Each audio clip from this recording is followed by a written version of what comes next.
Les autres familles ont commencé à dire que c'était suspect, que ce n'était pas normal, qu'ils ne voulaient plus que leurs enfants, bac ou pas bac, examen ou pas examen, qu'ils s'approchent encore de cette maison. Ah, mais où était la femme de ce monsieur?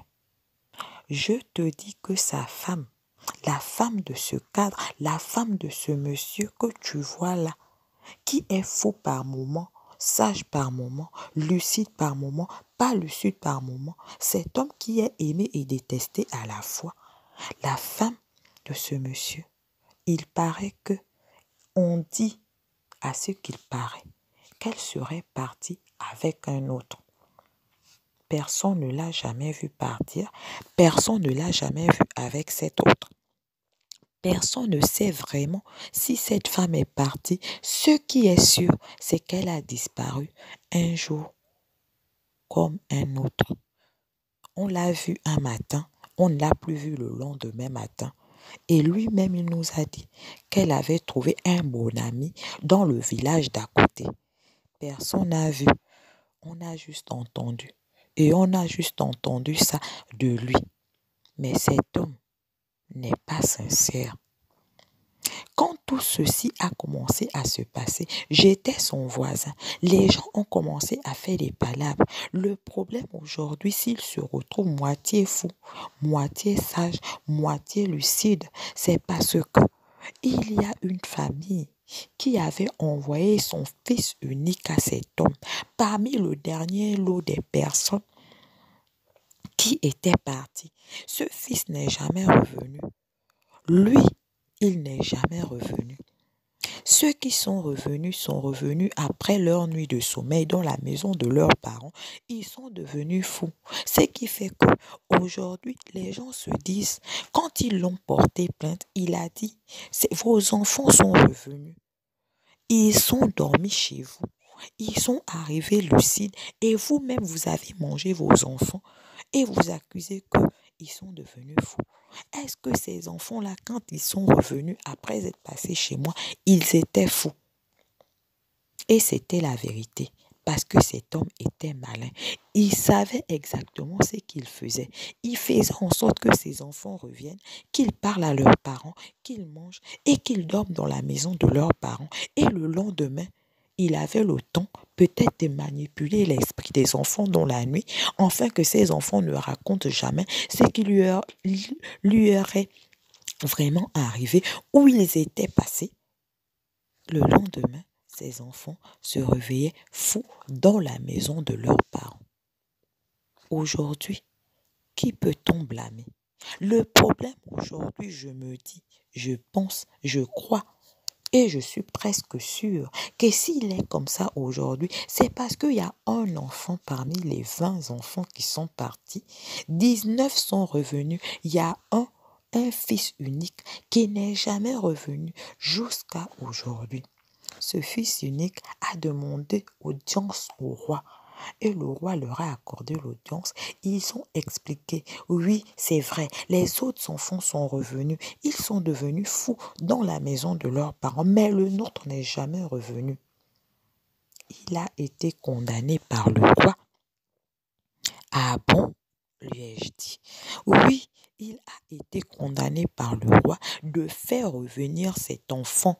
Sinon, ce qui doit arriver à cet enfant descendra dans sa vie.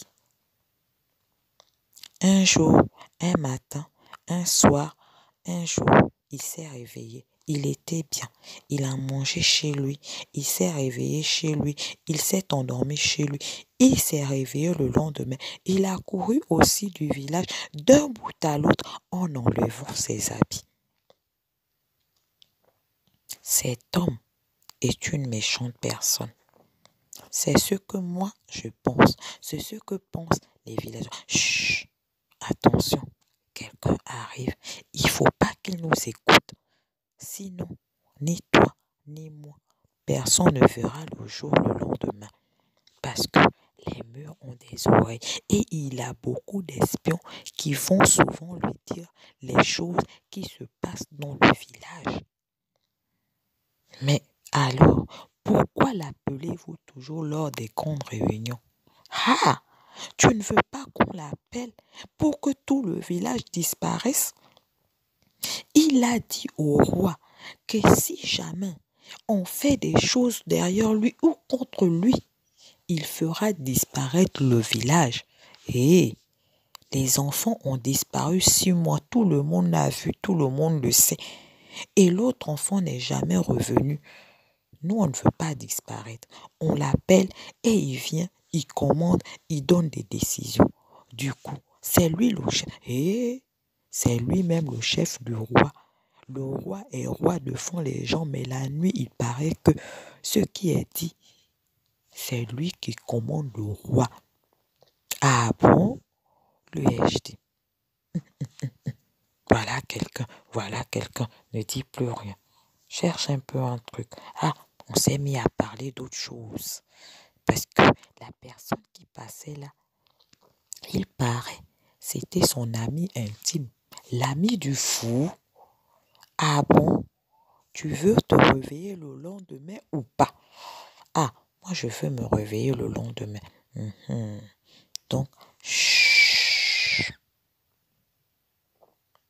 Aujourd'hui là, si cet homme-là est comme ça, je crois que c'est par rapport à la malédiction que les parents du fils unique là ont mis sur lui. Est-ce que tu sais même que les gens du village du bout là-bas et les gens de ce village-là non plus ne s'entendent pas? Ah bon, mais pourquoi? Hé, tu connais comment on appelle le village du bout là-bas?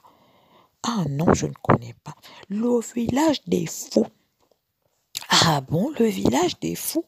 Mais comment ça? Mais tu sais, tous les enfants qui sont revenus et qui sont devenus fous dans la maison de leurs parents, ils ont été bannis. Sur ordre de ce monsieur-là, il a dit au roi de les bannir parce que notre village ne peut pas être un village de fous. C'est comme ça que quand ils ont été bannis, ils sont tous allés au même endroit et ils ont créé leur village. Donc la famille des enfants et leurs enfants qui étaient devenus fous ont créé un village. Donc aujourd'hui, ce village-là, on appelle ça le village des fous. Mais le vieux, comment se fait-il que les parents n'ont jamais cherché à soigner leurs enfants? Soigner leurs enfants.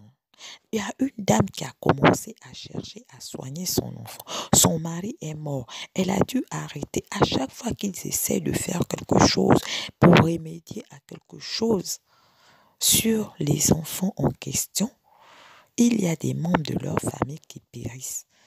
Ça, personne ne peut l'expliquer. Pourtant, il y a un monsieur, il paraît, qui a délivré un des enfants. Ils ont quitté le village, mais avant de quitter le village, ils sont venus parler au roi. Jusqu'à présent, le roi devait faire une réunion afin d'informer tout le monde. Le roi ne l'a pas encore fait.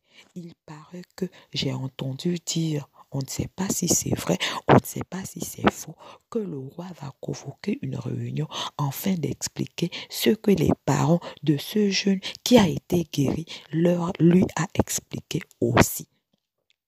Nous tous, on entend, on ne sait pas si c'est vrai, c'est juste la rumeur, mais je sais que le roi lui-même, il a peur. C'est pourquoi il n'a pas le courage, il n'a pas la force de faire asseoir cet homme afin de lui dire réellement que c'est une mauvaise personne. Parce que moi-même, là où je suis là, je suis convaincue que c'est lui qui a rendu ces enfants-là fous.